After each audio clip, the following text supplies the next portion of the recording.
एक छोटा सा आइलैंड जिसके पास आज से 7-10 को पहले खाने पीने को पैसे नहीं थे, जहां भूखमरी और बेरोजगारी अपने चरम सीमा पर थी, पर आज वो एशिया का सबसे अमीर कंट्री है और दुनिया के अमीर देशों की गिनती में से एक है। पर कैसे? हम बात कर रहे हैं सिंगापुर की, जहां पिछले 6 दशकों में कुछ ऐसा हुआ जिससे सिंगापुर ने खुद को सिर्फ एक बंदरगाह के रूप से उठाकर दुनिया भर का एक बड़ा फाइनेंशियल सेंटर बना दिया। Its GDP per capita itself has surpassed the likes of the UK, the US, France and other developed countries. जिसकी दुनिया भर में बात होती है, जो न्यूयॉर्क सिटी से भी छोटा है। सिंगापुर एक ऐसा देश बन गया जिससे दूसरे गरीब देश एक एग्जाम्पल के तौर पर देख सकते हैं, जो अपने देश को हाईटेक तरीकों के साथ अपनी अर्थव्यवस्था को बढ़ाना चाहते हैं। वैसे इनकी बढ़ती इकोनॉमी सालों की मेहनत और प्लानिंग का नतीजा है, और ये मेहनत और प्लानिंग एक पार्टी की जो सिंगापुर की आजादी के बाद आज तक सत्ता में था। और आखिर सिंगापुर के सक्सेस का फॉर्मूला क्या है? आखिर क्या किया सिंगापुर ने 1965 के बाद? आइए जानते हैं। वैसे 20 सालों में पहली बार सिंगापुर की सरकार बदली है, तो क्या सिंगापुर आगे भी ऐसा ही बढ़ता जाएगा?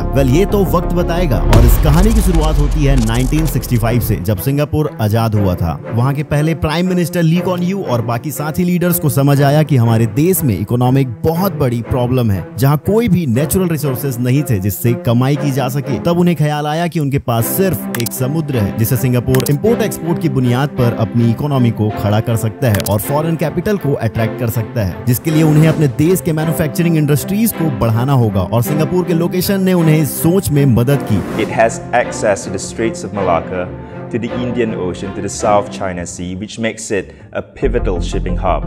So it did this initially by transforming Singapore into a manufacturing base, with a focus on labor-intensive industry at first to wipe out the high unemployment. और सिंगापुर थोड़ा आगे बढ़ा, लेकिन वहां के प्राइम मिनिस्टर ने इसे सिर्फ एक कदम समझा और उनका दिमाग सिंगापुर के इकोनॉमी को आसमान में पहुंचाने को बेचैन था। वो इकोनॉमी को पूरी तरह से डेवलप करना चाहते थे और 1980s में ली ने उस चीज पर काम करना चालू कर दिया था, जो आज सिंगापुर का सबसे बड़ा आमदनी का जरिया है, और वो है फाइनेंस। ली ने अमेरिका और ब्रिटेन जैसे देशों से सीख लेकर सिंगापुर में फाइनेंशियल सर्विस को आगे बढ़ने में मदद की और उन पर बहुत कम रेगुलेशन के साथ उनको आगे बढ़ने दिया, जिसकी झलक आज आपके सिंगापुर में देख सकते हैं। 4200 मल्टीनेशनल कंपनीज की वहां हेडक्वार्टर्स हैं, जिसकी सबसे बड़ी वजह है लो टैक्स। सिंगापुर की कॉर्पोरेट टैक्स सिर्फ 17% है और कुछ खास व्यापार के लिए 13.5% और उससे भी कम। ली के बाद प्राइम मिनिस्टर बने गोह चॉक टोंग, जो ली के प्लान को उसी तरीके से आगे बढ़ाते चले गए और बड़े बिजनेस को अट्रैक्ट करते गए। फिर 2004 में ली हेजन लूंग प्राइम मिनिस्टर बने और उन्हें एहसास हुआ कि यहाँ बिजनेस और पैसों को बनाए रखने के लिए इस देश को और सुंदर और आकर्षक बनाने की जरूरत है। और देखते ही देखते सिंगापुर लोगों के लिए एक डेस्टिनेशन प्लेस बन गया, जो सिंगापुर की सक्सेस की एक और चाबी बनी, जिसकी शुरुआत ऐसे तो 1970 में ही की जा चुकी थी, जहां खाली और प्राइम लोकेशन पर कुछ बड़े प्रोजेक्ट्स और ऑफिसेज अपार्टमेंट के साथ एंटरटेनमेंट हब्स, जहां कैसीनो और नाइट रेस जैसी चीजों को गवर्नमेंट ने वेलकम किया। और इसके साथ ही साथ वो दौर भी सिंगापुर के लिए कमाल का चल रहा था, क्योंकि इंडियन और चाइनीज इकोनॉमीज उस टाइम तेजी से आगे बढ़ रहे थे और सिंगापुर ऐसी जगह पर लोकेटेड है जिससे वो इन दोनों देशों को व्यापार के लिए अपनी तरफ अट्रैक्ट करता है, और साथ ही इन दोनों देश के लोगों को भी, जो सिंगापुर आके कैसीनो, नाइट लाइफ और बाकी चीजों को एंजॉय कर सकते थे, और इसके साथ ही अपने पैसों को भी वहां सुरक्षित रख सकते थे या व्यापार कर सकते थे। और जिसका रिजल्ट ये हुआ कि वहां की एसेट्स की वैल्यू $420 बिलियन पहुंच गई, जो ली हेजन यूंग के शुरुआती कार्यकाल में ही हुआ। और 2022 में इनकी एसेट की वैल्यू 3.6 ट्रिलियन पहुंच गई थी। फिर भी वहां की सरकार को बहुत क्रिटिसाइज किया गया, क्योंकि उस टाइम की सरकार ने आम नागरिकों की स्वतंत्रता और मीडिया पर रोक लगा दी थी।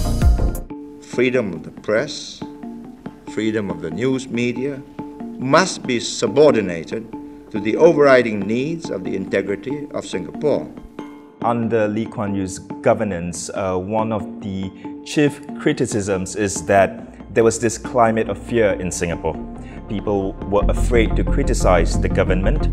और सरकार को अपनी पकड़ बनाए रखने के लिए बड़ी आलोचनाओं का सामना करना पड़ा था। सिंगापुर में प्रोटेस्ट यानी धरना देना आज भी इलीगल है। अब नई गवर्नमेंट क्या करती है ये तो फ्यूचर बताएगा। वैसे इन सब के बावजूद सिंगापुर को कॉम्पिटिटिव बने रहना होगा, जिससे उसकी इकोनॉमी ऐसे ही चलती रहे, क्योंकि सिंगापुर के मॉडल ऑफ ग्रोथ से बहुत से कंट्रीज अब ऊपर आ रहे हैं। ऐसे में सिंगापुर को अपनी पोजीशन होल्ड करके रखना बहुत इंपॉर्टेंट है। और ऐसे ही वीडियोस के लिए सब्सक्राइब करें थिंक विद एवी को।